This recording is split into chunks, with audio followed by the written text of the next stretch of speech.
So hey guys, how are you all?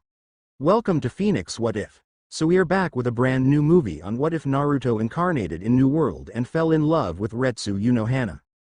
But before we start, be sure to subscribe to our channel and like this video. Now let's begin the story. The captains stood still in their usually formation at Squad 1 barracks. After Aizen's betrayal, they had been informed that a member of the Royal Guard was to come to the Seirei. The Sotaichu had been the one to inform the rest of the captains of this message. He had informed them to all be present. Everyone was present. He was not accepting any absence from his captains for this meeting. It was important because a member of the Royal Guard was to come. It was not every day that the member of a Royal Guard came into the Seirei. The Royal Guard protected the Soul King, thus they never got involved in the Soul Society's matters. They stayed away because it was not their jobs. But their jobs was to protect the Soul King. The Gote 13 was charged with protecting and making sure that Soul Society was a safe place for the souls within the Spirit Word. Amongst the captains, was former captain of the 2nd Division and commander-in-chief of the Covert Corps, and head of the Shiwan clan, Yoruichi. Yamamoto had called her to come after seeing her at the execution grounds. She was the one who had communication with Urahara Kazuki. The man was a creator of the very same thing Aizen had stolen from Rukia's soul. Her presence was required as she would relay whatever happened to Urahara. He would have to help them out because he was the creator of the Hogyuku. They had no knowledge of it, so it was necessary that he be involved. Yoruichi had been involved herself because she too had been fighting against Aizen. She could be counted as an ally as she was not an enemy. He was taking advantage of the fact that Central 46 was not operational as of now. Had they been operating, he would never have done something like this. They would have surely gone against the idea, or perhaps even call for her execution because of her involvement with Urahara. But this was not that time. Urahara would certainly be of use. Aizen was proving to be a bigger threat to Soul Society. But to him, he was but a mere child that needed to be punished for misbehaving. He could count that the former captain was a threat though. His alliance with their mortal enemies, Hollows, did not good. Yamamoto sighed. He was having a bad feeling about this. Something was just not right. Surely by now the Soul King was aware of the situation. But his Royal Guard was never involved in their matters. They always left them to handle things as it was their duty. But now they seemed to be getting involved. He could not think of any good reason why they would announce their coming just after Aizen's betrayal. He wished he knew really what they wanted. It was not long before music invaded their ears and a tall black-haired woman entered the meeting hall. Beside her was a black coffin that was locked with multiple thick gold chains. The coffin was floating in the air by the woman. As soon as Yamamoto saw the coffin, his eyes opened slightly. One could clearly see his eyes and that he was in shock. The look lasted for a few moments though. He was not the only who had wide eyes. The senior captains, Unohana, Kiraku and Yukitaki, also had wide eyes. But like Yamamoto, the look only lasted for a few moments. Yoruichi was quick to notice this fact. Whoever was sealed in the coffin, those four knew who it was. She had no clue who it was. Never had she seen a coffin like that before. She could tell that whatever was holding it was some serious kido. The black-haired woman stopped playing her music and stopped walking. In a loud bang, the coffin beside her hit the floor. Before she could say anything, Yamamoto was first to speak in a hardened voice. Shutara, what is the meaning of this? He asked, his eyes narrowing at the black coffin. His gut had been right. He was certainly not seeing this coming. If he were having his way, he would have done anything to make sure that he never saw the coffin again. Shutara kept a straight face as she replied. I was told to bring him back, she said in an even tone. I don't see why he should be brought back. We can handle Aizen without him, and I don't think he would even be willing to help, Yamamoto said, keeping his tone hard. I have no doubt you can handle the traitor, Sotaichu, Shutara said. But these are orders from the Soul King. I see, Yamamoto said. It was final. If it was orders from the Soul King, then he could do nothing about it. His orders were absolute. He could not go against them. Still, I would have wished he was kept there, he said, voicing out his thoughts. Come on Yama-Jiji, Kiraku stated with a small smile. It will be back to see him again. It has been long since we last saw him. Yukitaki nodded. Yes, it has been long. I wonder though, how things will pan out. Hannah decided to keep quiet despite knowing him. That was inside the black coffin. There was certainly no need for her to say anything. If the Soul King has deemed it worthy that he be released, then she would be content with it. Have you two forgotten how he ended up in that coffin? Yamamoto asked seriously at his two students. We have not forgotten, Kiraku said, but I think he would have forgotten about it. Kuretsuchi, 12th Division Captain's eyes twitched. They were saying stuff about him and this, but they were not saying who he was. It was annoying to hear them speak like that. Who is he asked, voicing out his thoughts. I am also interested in who he is, Captain Hitsugaya said with a nod. He had already recovered from his fatal wound, but he was not fully recovered. So far you four, the oldest here, seem to know who is inside that coffin, but you have not said name or who he is. The other captains nodded in agreement.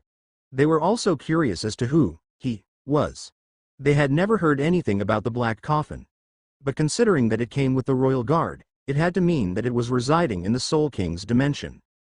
Yamamoto sighed and closed his eyes. He opened one and looked at Hannah. She was quiet. He did not think she would be quiet seeing his coffin. They had been friends before he was sealed. He looked back at Shutara. He wondered what was going inside her head with him about to be released. All info about him had been closely guarded. He was not commonly known. Only a few knew of him. Every record about him in public hold was erased after he was sealed. He never thought he would be standing here trying to explain who he was. You will be told who he is after Shutara does what she has to do, Yamamoto said finally. For the first time, Shutara smiled. Will you be able to break the seal on your own? Yamamoto asked. Shutara nodded. It was been broken by the Soul King before I came here. There is only one layer holding it. The reason he has not broken out yet is because he is currently in deep sleep and won't awaken until the seal is fully broken. She explained what she had been told. The Soul King had broken the seal himself given that it was his seal. Be on guard. I don't know what he might try to do after he awakens. The Sotaicho stated firmly. He certainly did not know how he would react after being released. It had been a long time since he was sealed. He was not going to take any chances with him. Shutara turned to face the coffin before performing a small ritual in breaking the last layer of the seal. It required much of her Ryotsu to do so. But it did not take long for her to finish her ritual. As soon as the coffin was opened, a massive wave of Ryotsu hit around the atmosphere. The spiritual pressure was dark and potent. Anyone less than a captain would have surely been knocked down by it. Some few less experienced captains were having trouble standing up from the pressure. It was dark and potent, unlike anything they had ever felt before. Zaraki Kenpachi only grinned in excitement. Such Ryotsu only reminded his love for a battle. Someone of this spiritual pressure would certainly give him a good and enjoyable fight.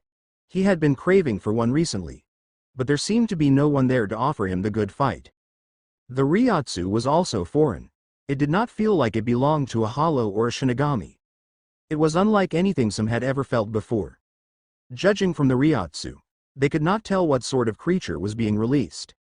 Just as it had appeared, the Ryotsu disappeared like it was never there. They could no longer feel it, not even a trace of it was left. Because the explosion of Ryotsu died down, it cleared the view for them to see what was sealed inside the black coffin. There was a man. He was fair-skinned and had sun-kissed blonde hair reaching down his waist.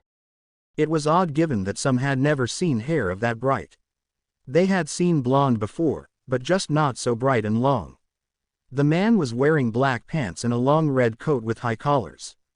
The coat had black flames pattern at the hemline and at the collars. Under the coat he wore a black long-sleeved t-shirt. That t-shirt clearly framed his chest and left some of his chest just below his neck partly visible. There was no sword on him, but he had a red sash on his waist. Shutara was still standing in front of the coffin in anticipation. She had a small smile on her face as she waited for him to awaken. She thought he was taking time to do so. She could not wait to look into his eyes once more. Suddenly, the man's eyes snapped open. They were the oddest thing the younger captains had ever seen. His eyes were blood red with 6 blades in each. The blades seemed to be spinning in opposite directions per eye. They stopped suddenly and the man's body moved out of the coffin. The captains were on guard because they did not know how we would react. They had their hands on their swords, except for Shutara, Unohana, Kiyoraku and Yukitaki. They were on guard but did not seem to be ready to draw out their weapons anytime soon. They were all sporting smiles, friendly smiles. Still, no Ryatsu could be sensed from the man. There was just nothing from him. If one could not see him, one could believe that he was not there. It was quite frankly scary as one could not sense anything from him. The blond man stopped just inches away from Shutara. She was about an inch taller than him. He stared into her eyes in an expressionless face. The woman wore a smile the whole time, but began to become nervous as the man simply stared at her for about a minute without a word or his expression changing. It was just blank just as his eyes were. The rest of the captains simply stayed quite waiting for the man to say his first words. Although it did not seem like he would be saying anything soon, they would wait for him. The blonde-haired man's hand moved slowly towards Shutara's face. It seemed as if he was not going to do anything. Then he suddenly grabbed her neck and began to choke the life out of her. Shutara tried to get out of his hold but she was failing miserably at her attempts. Her eyes were wide as she started to panic in fear, thinking that she was going to be killed. His expression had not changed as he strangled her. "You will kill her if you continue to do that," Unohana stated with her kind smile. She was merely stating the obvious. If he continued to cut off her air supply then she would die because of lack of oxygen. That was no way for a Shinigami to die, especially a member of the Royal Guard. The sound of her voice seemed to get the man's attention as his eyes turned to her. He let go of Shutara, allowing her to catch her breath. His eyes were still on Unohana as he did so. Despite the woman giving him a kind smile, he did not return her the smile. His face stayed as it was, expressionless. He looked around before speaking. "Seirei," he said quietly, his eyes still at the ceiling. He brought them back and looked at Shutara, who was now up from her knees but one of her hands was still on her neck. He held out his hand, seemingly checking something. Something akin to realization phased through his blank face. His eyes narrowed to Shutara. "Why have I been brought back in this state?" The question was not anything polite. He was demanding an answer. His tone clearly stated that Shutara was not given choice. It was just a precaution since the Soul King did not know how you would react after being awakened. He also stated that you did not need to be at your former self as. Shutara trailed off when she saw his eyes staring at her unblinking. "You don't know what you are talking about. You simply making things up because you were not given reasons," the blonde said evenly. "How many times have I told you to keep your mouth shut if you do not know what you are talking about?" Shutara merely smiled. The rest of the occupants seemed to be just watching the interaction. They did not seem like they wanted to join in any time soon. "Where is Amaterasu?" the blonde asked again, leveling Shutara with an intense gaze under his hypnotic eyes.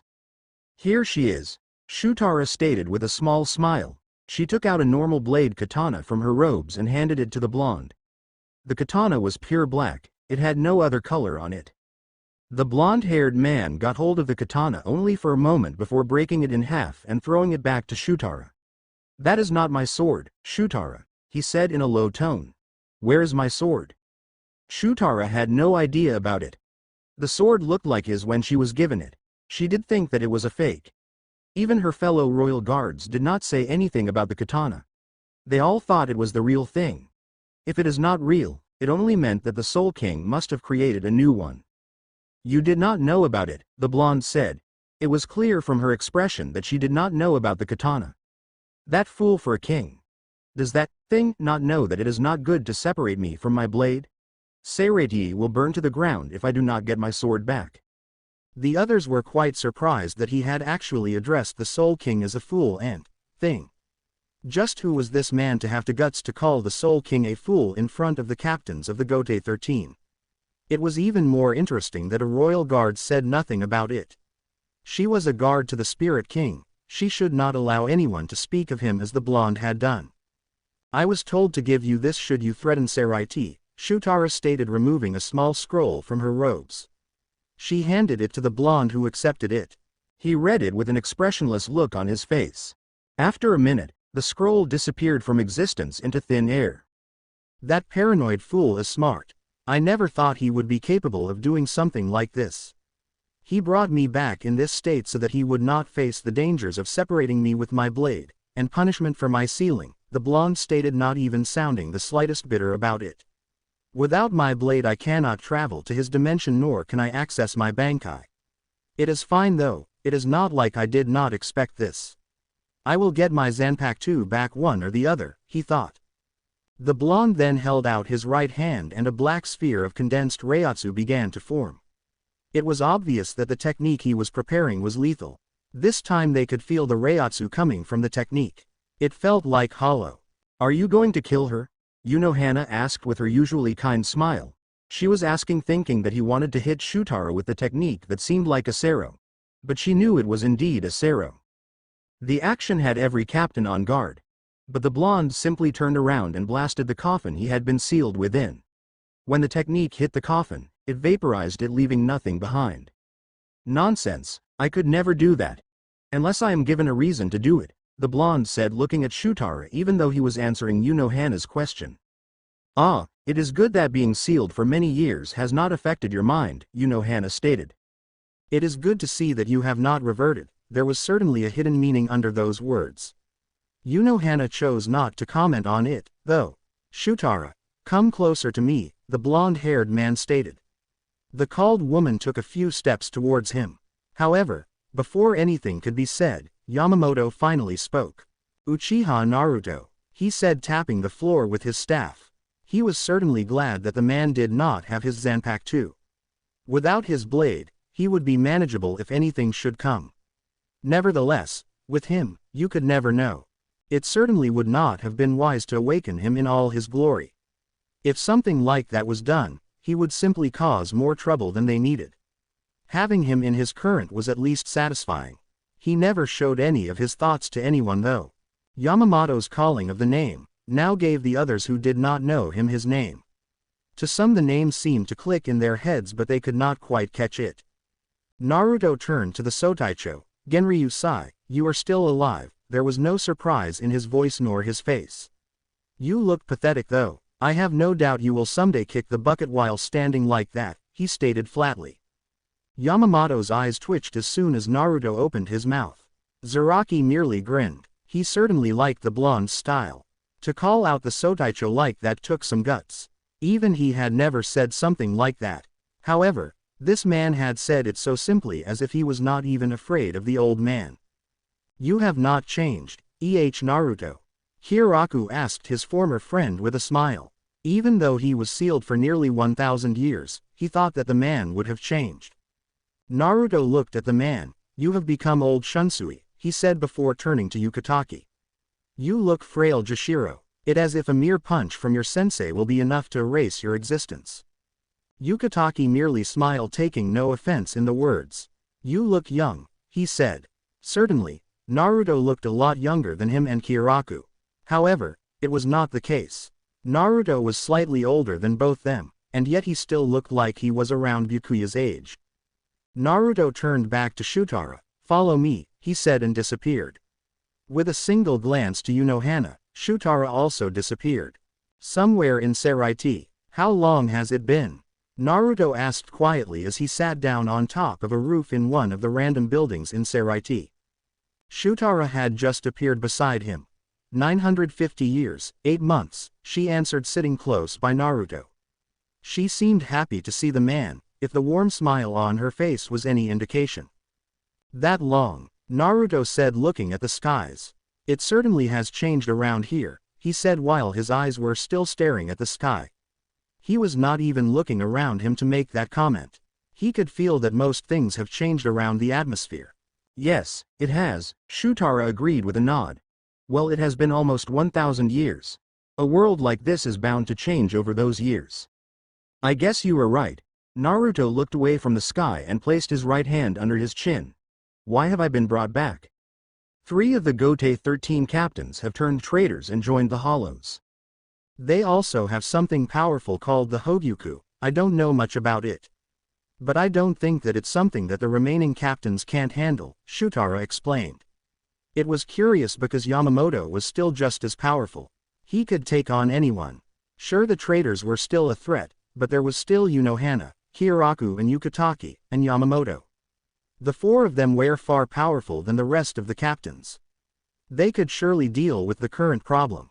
Naruto took a thoughtful look for a moment before speaking. No, that does not seem to be the case, he said, surprising Shutara. Awakening me is a risk on its own.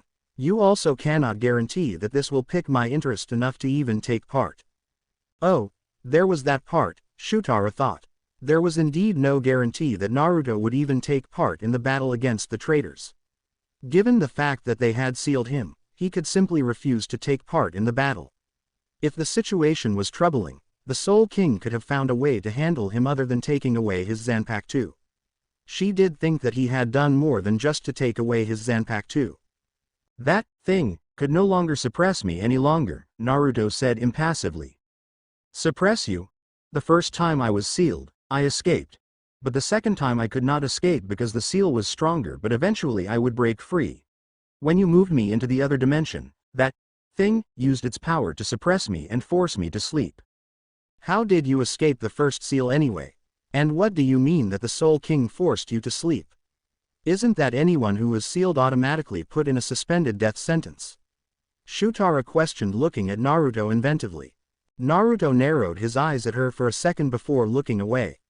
I was not weak for be sealed by such a pathetic seal. My Reiatsu is also potent, which made it impossible for me to sleep. It kept fluctuating inside the coffin, trying to find a way out. When that thing used its power to suppress my Reiatsu, I was able to sleep. He also ensured that I could not escape. Shutara nodded. So you were awakened because the Soul King could no longer suppress you. Naruto nodded. This was also the best way to manage me, he said. Are you going back to that thing?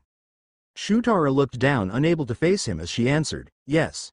As much as she wanted to stay, she had a job to do, a job she had sworn with her life that she would do until her body could no longer allow her to do so.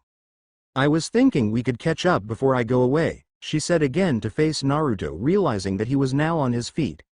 When she did, she smiled sadly, looking at him. You are not going to allow me, she said. Naruto kept his expression impassive and bent towards her. He kissed her on her forehead before disappearing without a word. Meanwhile, what the hell was that? Yoruichi asked after Naruto had disappeared with Shutara. He had insulted the Soul King, Yamamoto, and then walked away. None of the senior captains seemed to be too bothered by it. It was as if they were used to hearing him say something like it. Genryu Saidono, why did you allow that man to be so disrespectful towards you and the Soul King? Komamura asked in his respectful tone. He had always respected the Sotaicho. He did not appreciate when someone did not do the same. It is not a question of whether he allowed it or not. The truth is, he just could not do anything about it, Hiraku stated nonchalantly. This surprised many. The Sotaicho could not do anything. Just who was that man? Who was he to act the way he did and still get away with it, not because the Sotaicho allowed him to go unpunished, but because he just could not do anything? Yamamoto hit the floor with his staff, silencing everyone. Enough, he said in an even tone, quieting the murmurs that had begun.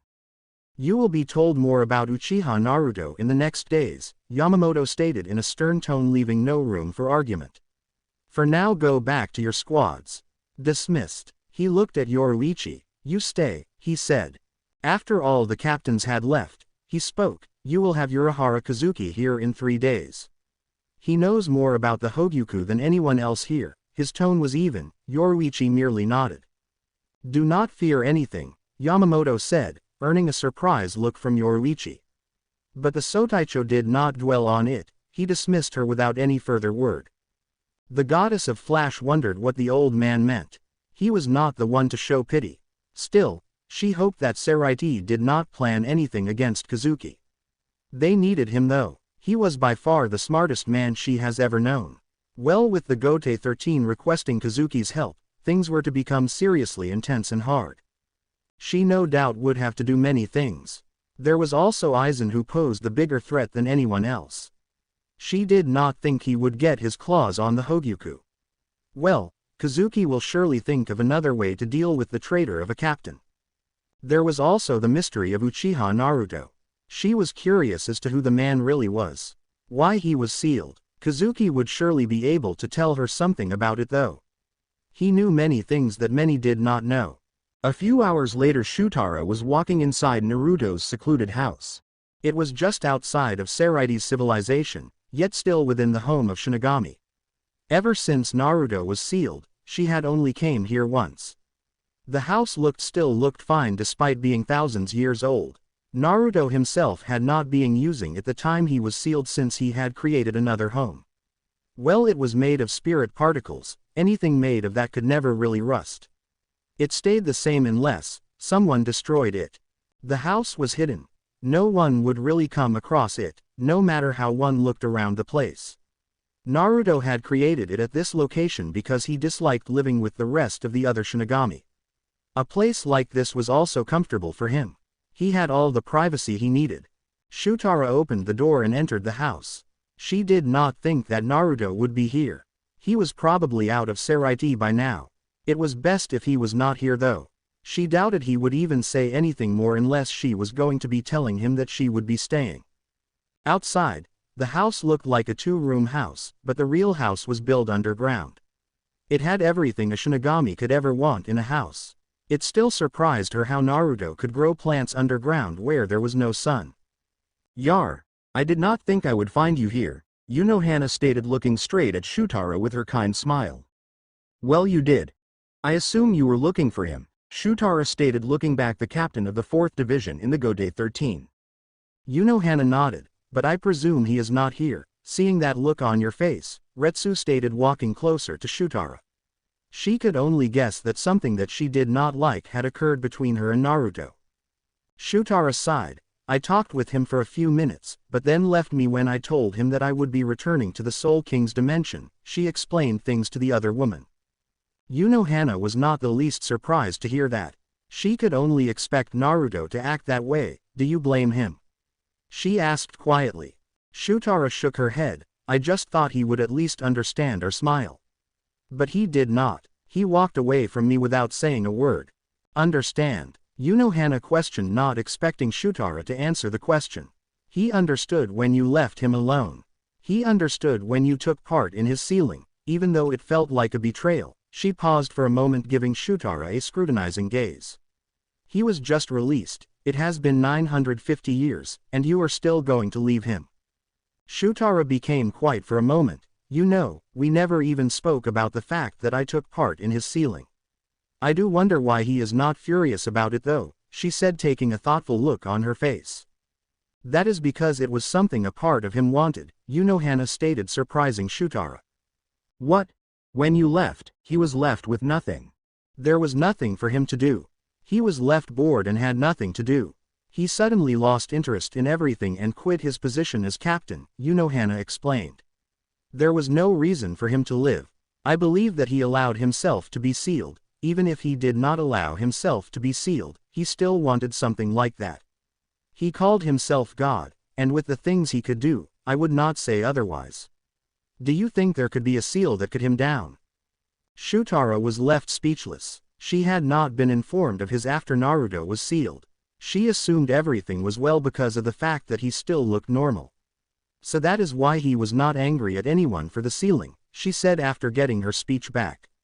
"But what is in his heart has not changed." Unohana nodded. "But I think he will try to do things differently this time." "Hard to believe," Shutara said with a sigh. "I do wish I could be here though," she said sadly. But out of her personal needs, she put her duty first. It was something that even Unohana understood. "You have an important job to do. Only a handful of people can achieve that power to get them to be selected for Squad 0, Unohana stated after a nod. "But Naruto does not care about that," she said. Really, the blonde did not care about any duty that had to be done in Saraiti or in the Soul King's dimension. He had no respect for the Soul King to begin with. He had made it clear that the Spirit King was useless and did not know how to do his job as king. "Aside from me, you are the only one else who understands him. Do you think he hates me for this?" Shutara questioned. She did not think so, but she was not sure. Unohana would certainly offer her an honest answer. Unohana shook her head with a small smile. "No, he cannot hate you," she said. Shutara could sense something. "But that does not mean that he cannot kill you. If he wanted to, he would have. despite saying that he could not. The reality is that he just did not want to, not can't. Shutara smiled sadly. I know that. He has told me that before, she said. Naruto had let her know that if she pushed him off the limits he would kill her. I am not surprised, Unohana said. Dealing with him, she would not be surprised if he had said something like that, even to Shutara. Can you do me a favor? Shutara asked, wiping off her sad expression. Her face became unreadable. I know what you are going to ask, but I don't think I can do that, Unohana stated, knowing what Shutara wanted off her. It had to do with Naruto. She did not want to do it. But then again, even if she wanted to do it and Naruto did not permit it, there would be not result. You will or I will. Unohana cut Shutara off. Single quote. Or you will what? She asked with that kind smile that has anyone frightened of her. The following day, human world. Yoruichi entered her longtime friend's shop with a small smile on her face. She really did like coming down here. Kazuki was her friend, a very good friend. They shared their birthdays and had a lot of memories together. He was one person she had her complete faith and trust in. But of course, Kazuki had his moments that often annoyed her to no end. There was also the fact that he was very playful. She too was playful, but Kazuki often showed his personality in some matters that did not call for it. Well, it was that personality that kept him as he was. He was always calm in every situation because of that personality. She came across Tessai as soon as she entered the shop. Where is Kazuki? She asked quietly. Tessai smiled before turning around. Owner. Yoruichi-san is here, he yelled. No sooner than later, Urahara Kazuki came out with his jovial smile. He waved his hand fan in front of his face, hiding his smile. Yoruichi, it is nice to see you, he said happily. Yoruichi refused to say anything and walked towards a room they could speak. Kazuki followed her from behind. Upon reaching the designated room, both sat down. I thought you were going to return along with Ichigo and his friends, Urahara stated. Imagine my surprise when Ichigo tells me that you would return alone at a later date. Since Soul Society was willing to allow Ichigo and his friends to go, Yoruichi had not bothered to return to here. There was also the fact that the Captain Commander had requested that she stay behind. She also had personal matters she had to solve with Soi Fan. Did Ichigo tell you everything? Yoruichi asked. He only told me that Rukia was saved. That is what he had gone to Soul Society for, and his major battles. I did not question him about anything else because he would not explain things the way you would, Urahara answered in a rare slight serious tone. But he did fill me on the fact that Aizen got my Hogyuku and was scary strong, he finished looking at his friend calmly. Yoruichi nodded. Yes, he did get it. He also slaughtered Central 46 and had been the one to make decisions for some time now, even the one concerning Rukia. He ordered her execution just so he could get his hands on the Hogyuku. She then went to tell Kazuki everything she had witnessed. She told him of the fact that Aizen had not been working alone, but with Ichimaru Jin and Konami Tusen. Urahara was not surprised to hear that Aizen had not been working alone. He had known about it already. He knew before he even left Soul Society. He was surprised though, when he was told that the man had joined the Hollows. If he had joined the Hollows, it meant that he would be having some strong Hollows under his control. Even weak Hollows could become a great threat if they are under the control of a man with a mind like Aizen. There was no doubt about that given the kind of man Aizen was. So that is what happened, Yoruichi said after concluding what she had witnessed. I did not think that he would get it, Urahara stated. Charging by his voice and look on his face, he did not seem to be too bothered by it. Neither did I, but he did. Well, I will have to begin work on how to deal with this, Kazuki said, becoming happy of all the sudden. Before I forget, the Sotaicho requested that you be in Soul Society in 2 days. I see, Urahara breathed out, not even seeming alarmed by the call. Well, I guess this is expected, he said. There is something else, this picked up Urahara's interests. There was a man named Uchiha Naruto that was brought by Shutara, a member of Squad Zero. He had been sealed for many years, I don't know how many. Uchiha Naruto, you say, Urahara said, his face adopting a serious look for a second. Certainly, there was no one else with those names, it had to be him. Yes, do you know him? He called the Sotaicho pathetic and insulted his age, he called the Soul King a thing, and a fool. He did so in front of the captains without fear, the goddess of Flash explained. I see, so you must be asking yourself questions, who is he to insult the Sotaicho? Who is he to call the Soul King a fool? Why didn't the Sotaicho do anything when he did so? Why was he sealed in the first place? Yoruichi nodded. Urahara smiled. I can only tell you that Uchiha Naruto is the one who inspired both Aizen and I to create the Hogyuku. And that he was the captain of the 5th squad for some time, he stated. You are going to tell me more than that, Kazuki. Don't worry, the captain commander will tell everything. So far, anything about him has been heavily hidden and restricted. Meeting day. Yamamoto looked at his subordinates, they were all present. He had thought that Yukitake would not come because of his health issues. Mostly, his illness made it impossible to come at the meetings. During these days, his illness had become more troubling. It stood in the way of most of his activities. He wished that his student would live long enough before he died. But the sickness was getting to him. It even acted up while he was fighting. At least Yukitake was not weak. If he was, it would have caused his premature death. His guest was also present at the meeting. He had thought that the man may perhaps refuse to come because of his history with the Soul Society. But he was glad that he had decided to come. The info he would offer them would certainly become useful for them when dealing the Aizen. They had to know as much as they could about the Hogyuku. So far, he knew nothing about it. But Urahara, being the creator, had much information about it. He also was taking a chance with the man because Urahara had been banished from Soul Society by Central 46. They would certainly not be pleased to know that the man they once banished was walking around in Soul Society with a huge smile on his face. It was good that they were not there since Aizen had slaughtered them. But he was sure in the few days more members would be selected and they would return to ruling. He had been unable to find Naruto. He had sent some of his subordinates to search for the man, but all the searches had been unfruitful. It was hard when the man's Reiatsu could not be sensed by anyone else. Even he could not sense the man's Reiatsu no matter how hard he tried. It was not always like that, he once could sense, as everybody could. However, when he became even more powerful, no one was able to sense his Reiatsu. He had stopped searching, though.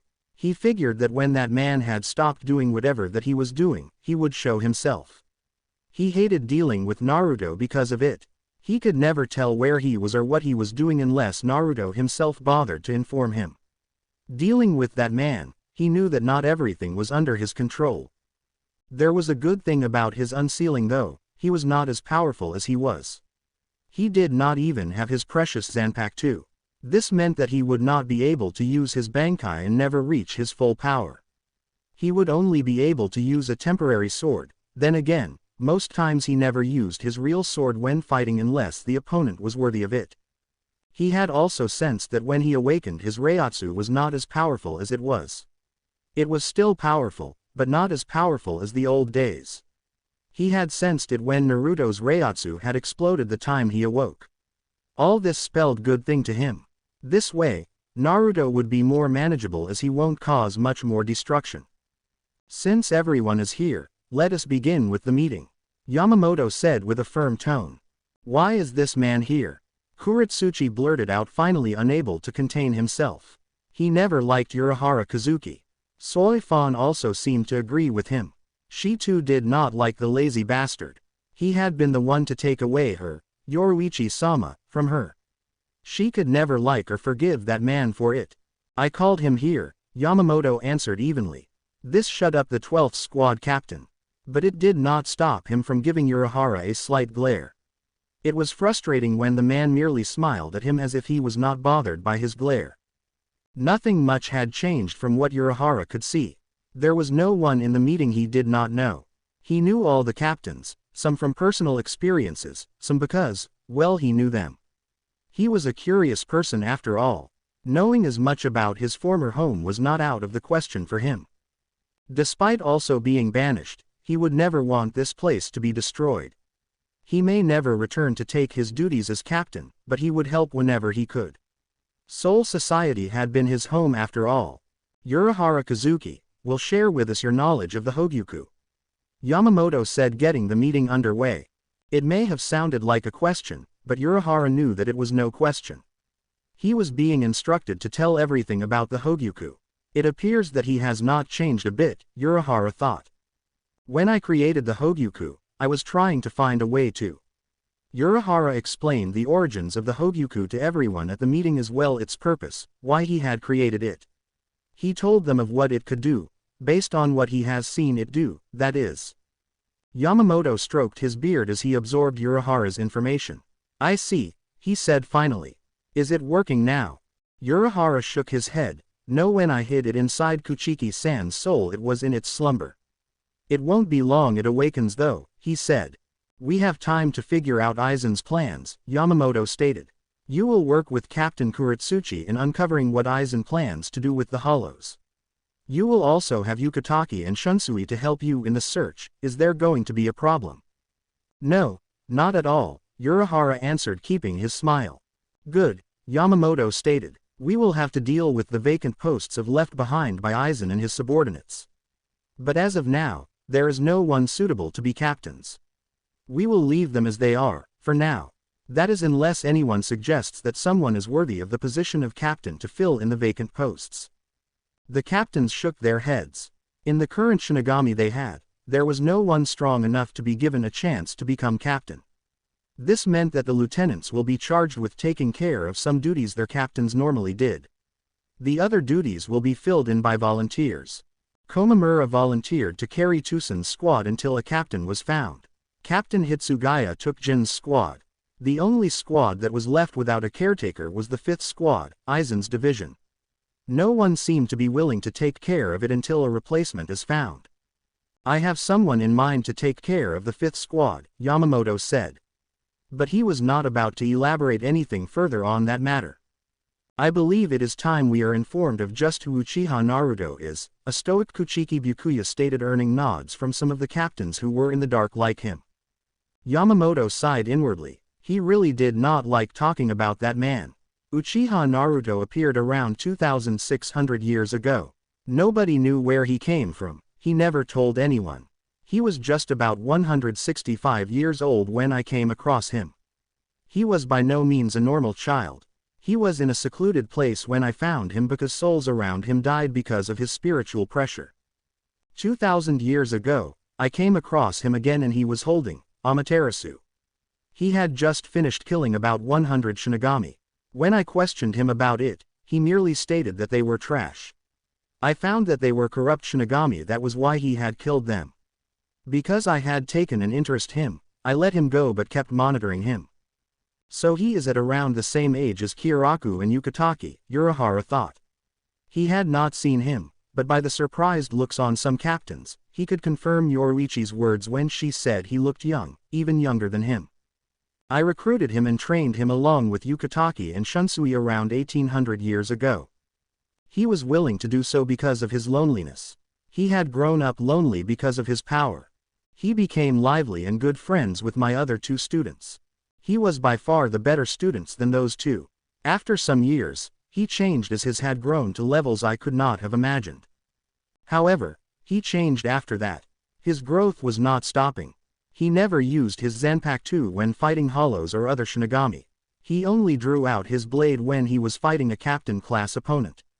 After 100 years, he disappeared for 600 years.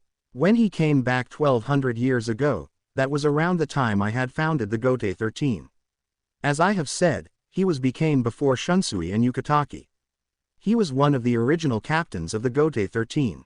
He became cold and distant, and always had a bored expression on his face.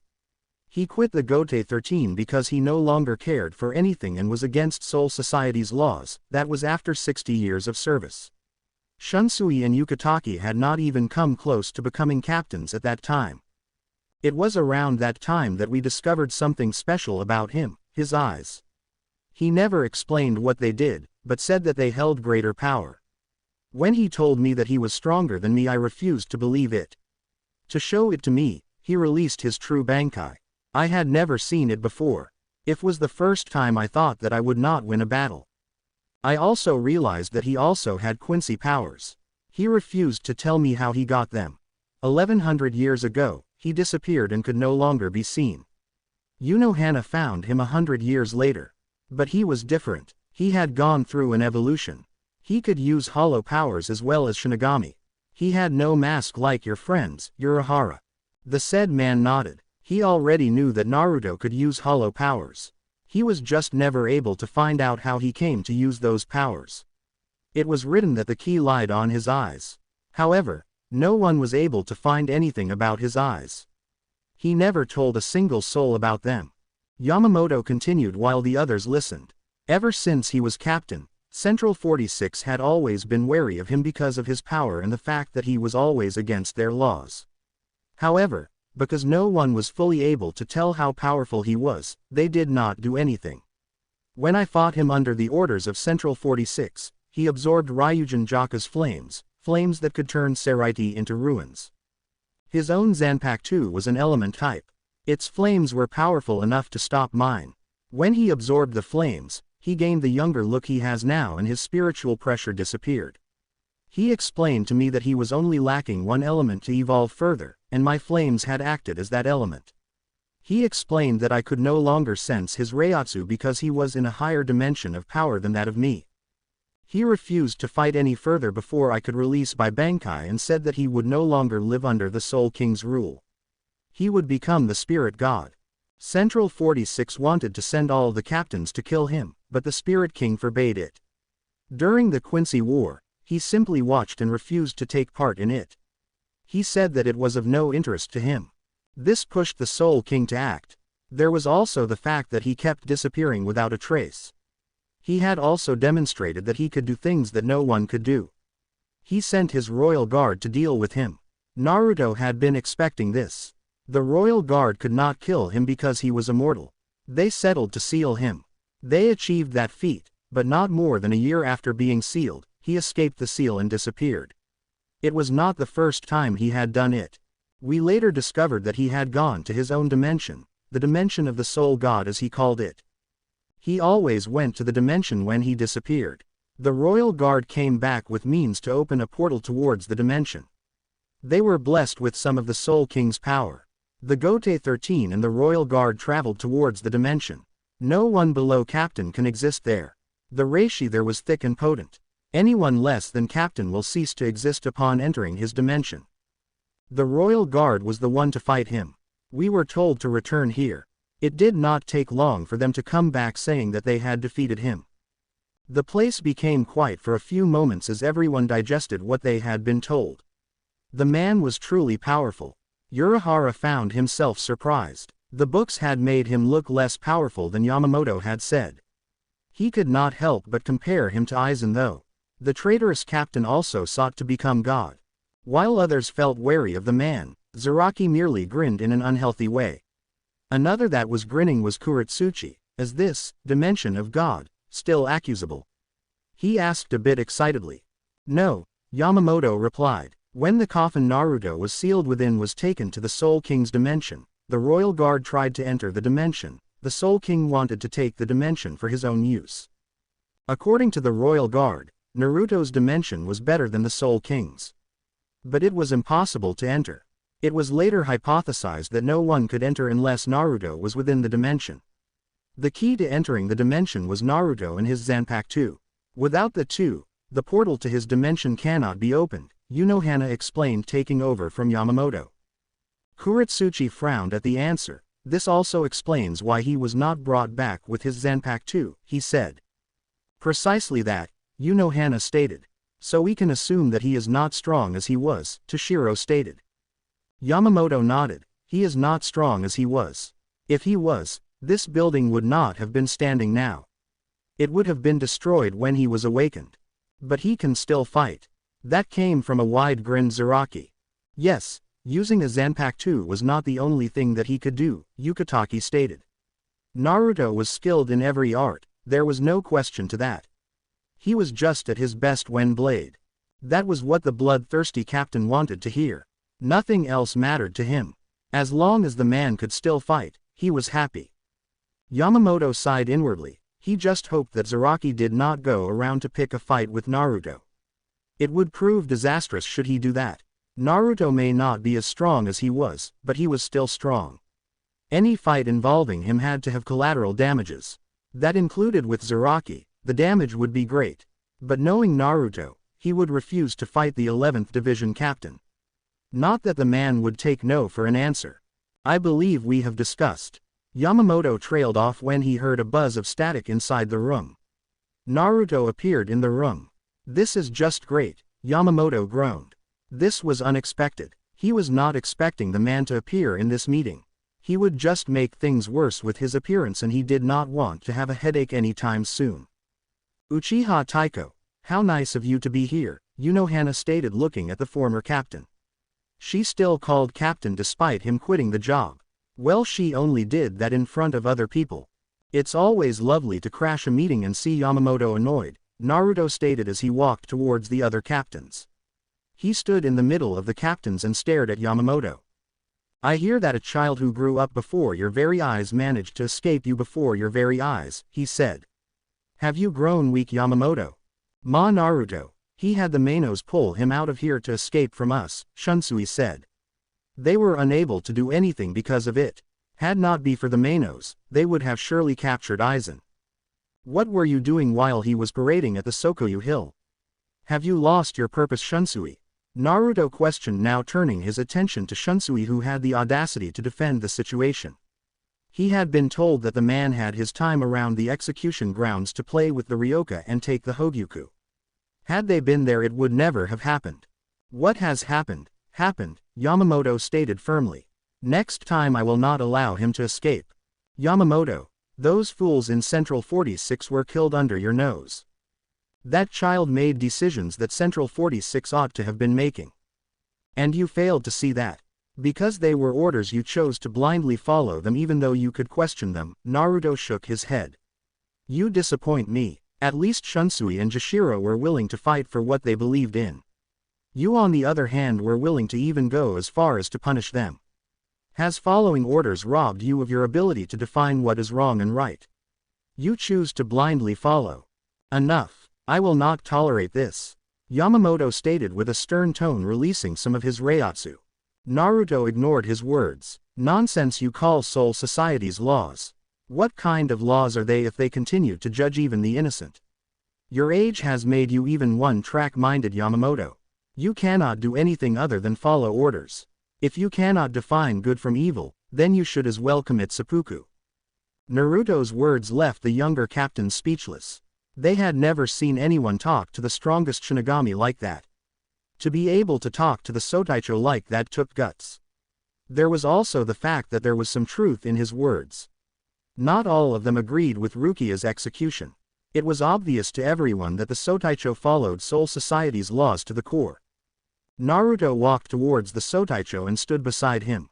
He could tell that Yamamoto was holding himself from releasing his blade. The man did not appreciate being insulted. But he had to say it. It was one of the reasons he quit the Gote 13 in the first place. I would appreciate it if you did not say such nonsense again, Yamamoto stated in a very dangerous tone, with a single eye open, narrowing at Naruto. Naruto said nothing though. The seat of the 5th division is open, will you take it? No, Naruto answered, again shocking everyone. I have no interest in becoming captain of this useless organization. You serve no purpose. You once created this to protect the souls that wander in Soul Society, but now you have become obsessed with fighting hollows and maintaining your superiority. I have no interest in this nonsense, he said, walking away. Yamamoto was silently seething, but he knew that picking a fight with this man was just provoking destruction.